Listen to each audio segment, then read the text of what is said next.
இன்றைக்கி நம்ம சேனலில் பேச்சுலர்ஸும் பிகினர்ஸுக்கும் எளிமையாக இருக்கக்கூடிய வீட்டில் இருக்கக்கூடிய பொருளை வச்சு செய்யக்கூடிய ஒரு ரசம் பார்க்கலாம்.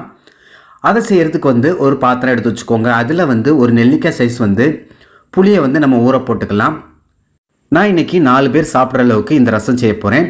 இந்த புளியில் ஒரு டம்ளர் சுடுதண்ணி ஊற்றிக்கிறேன். சுடுதண்ணி ஊற்றுனீங்க அப்படின்னா சீக்கிரம் அந்த புளி நல்லா கரைஞ்சிரும். இப்போ கரைச்ச புளியை ஒரு பாத்திரத்தில் ஊற்றிக்கலாம். நான் இன்றைக்கி ஒரு சின்ன குக்கர் மாதிரி ஒரு பாத்திரம் எடுத்துருக்கிறேன். அந்த பாத்திரத்தில் நல்லா புளிஞ்சிட்டு அதே புளியை இன்னொரு தடவை தண்ணி விட்டு மறுபடியும் கலந்து அதோடு சேர்த்துக்கிறேன். புளி நீங்கள் ஆட்களுடைய எண்ணிக்கையை பொறுத்து கூடவோ குறைச்சோ சேர்த்துக்கோங்க. அடுத்ததாக அடுப்பில் ஒரு பேன் வச்சுக்கோங்க. அதில் 1/2 டேபிள் ஸ்பூன் மிளகு, 1 டேபிள் ஸ்பூன் ஜீரகம் சேர்த்து நல்லா வாசம் வர்ற வரைக்கும் நல்லா வறுத்துருங்க. பாருங்கள், இந்த அளவுக்கு வாசம் வந்த உடனே இதை தனியாக எடுத்து வச்சுருங்க. ஆறின பிறகு ஒரு மிக்சி ஜாரில் போட்டு இதை குறைன்னு அரைச்சிக்கோங்க. பாருங்கள், இந்த அளவுக்கு நல்லா பவுடர் மாதிரி அரைச்சிக்கோங்க. இதுதான் பக்குவம். அடுத்ததாக இதில் நான் மீடியம் சைஸு தக்காளி ஒரு 4 தக்காளி எடுத்திருக்கேன். நீங்கள் எப்போதுமே தக்காளி பயன்படுத்தும் போது இந்த தக்காளி இருக்கக்கூடிய நடுப்பகுதி ஆணி மாதிரி இருக்க பகுதியை கட் பண்ணி எடுத்துருங்க. நான் கட் பண்ணி எடுத்துகிட்டு இதோடு சேர்த்து நல்லா அரைச்சி எடுத்துகிட்டு தனியாக வச்சுருக்கேன். அடுத்ததாக 15 பல்லு பூண்டை இந்த மாதிரி தட்டி எடுத்துக்கோங்க. நான் ஒரு சின்ன உரலில் போட்டு தட்டி ஒன்றும் பாதியமாக இந்த மாதிரி இருக்கணும். நான் அதை தனியாக எடுத்து வச்சுருக்கேன். அடுத்ததாக நம்ம அரைச்ச அந்த தக்காளி விழுது, அதாவது ஜீரகம், மிளகு, தக்காளி விழுதை நம்ம கரைச்சி வச்சுருக்க புளியோடு சேர்த்துக்கோங்க.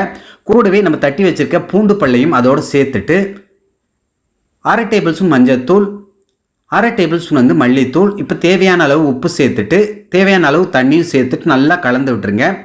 உப்பு தேவைன்னா செக் பண்ணிவிட்டு மறுபடியும் கொஞ்சம் சேர்த்துக்கோங்க. உங்களுக்கு மேற்கொண்டு தண்ணி தேவைன்னா தண்ணியும் சேர்த்துக்கோங்க. நான் கொஞ்சம் உப்பு சேர்த்து மறுபடியும் கலந்து விட்டுக்கிறேன். இதுதான் பக்குவம். இது ரெடி ஆயிடுச்சு. இது ஒரு பக்கம் இருக்கட்டும். அடுத்ததாக அடுப்பில் ஒரு தடுக்கா பேன் வச்சுட்டு அதில் 2 டேபிள் ஸ்பூன் ஆயில் சேர்த்துக்கோங்க. ஆயில் சூடானதும் கடுகு உளுந்து 1/2 டேபிள் ஸ்பூன். இப்போ 4 வரமிளகாவை இந்த மாதிரி பொடிசாக கட் பண்ணி சேர்த்துருக்கிறேன். அடுத்த வாசமானத்துக்காக 3 கொத்து கருவேப்பிலை சேர்த்துக்கோங்க. ரசம் தாளிக்கும் போது கண்டிப்பாக பெருங்காயத்தூள் மறக்காமல் சேர்த்துக்கோங்க. நான் ஒரு 3 பிஞ்ச் அளவுக்கு பெருங்காயத்தூள் சேர்த்துட்டு நல்லா பொரிய விட்டுட்டு இப்போ நம்ம மேலும் ரசத்துடைய சுவையை கூட்டுறதுக்காக 2 பச்சை மிளகாவை கீரி அப்படியே சேர்த்துக்கிறேன். இப்போ நல்லா பொரிஞ்ச உடனே இதை நம்ம எடுத்து வச்சுருக்க கரைச்சி வச்சுருக்க அந்த மசாலா கலவையில் ரசக்கலவையில் சேர்த்துக்கலாம். மெதுவாக சேர்த்துக்கோங்க. சேர்த்துட்டு நல்லா நுரத்தள்ளி கொதித்து வரும்போது அடுப்பு ஆஃப் பண்ணிவிட்டு நீங்கள் எடுத்துகிட்டு சர்வ் பண்ண ஆரம்பிச்சிடலாம். நண்பர்களே, இந்த வீடியோவை நீங்கள் எந்த கண்ட்ரி எந்த ஊர்லேருந்து பார்க்குறீங்க அப்படிங்கிறத கமெண்ட் பாக்ஸில் தெரியப்படுத்துங்க. மிகவும் சந்தோஷப்படுவேன். பாருங்கள், இந்த அளவுக்கு நுரத்தள்ளி வந்த உடனே அடுப்பு ஆஃப் பண்ணிட்டு நீங்கள் எடுத்து இறக்கி வச்சுருங்க. அவ்வளவுதான். பர்ஃபெக்டான எளிமையான பொருட்களை வச்சு சூப்பரான பேச்சுலர்ஸும் பிகினர்ஸும் செய்யக்கூடிய ஒரு அருமையான ரசம் ரெடி பண்ணிட்டோம். ஓகே நண்பர்களே, இதே மாதிரி பக்குவத்தில் இதே அளவுகளோட நீங்களும் இந்த பர்ஃபெக்டான ரசத்தை செய்து சாப்பிட்டு பார்த்துட்டு டேஸ்ட் எப்படி சொல்லுங்கள். இந்த வீடியோ உங்களுக்கு பிடிச்சிருந்தா லைக் பண்ணுங்கள். உங்கள் நண்பர்களும் சொந்தங்களும் பார்க்கணும்னா அவர்களுக்கும் ஷேர் பண்ணுங்கள். மறக்காமல் நம்ம சேனலை சப்ஸ்கிரைப் பண்ணாதவங்க சப்ஸ்கிரைப் பண்ணிக்கோங்க. ஃபாலோ பண்ணாதவங்க ஃபாலோ பண்ணிக்கோங்க. ஓகே நண்பர்களே, எல்லாரும் பாதுகாப்பாக இருங்க. இதே போன்று அடுத்து ஒரு அருமையான வீடியோவில் சந்திக்கிறேன்.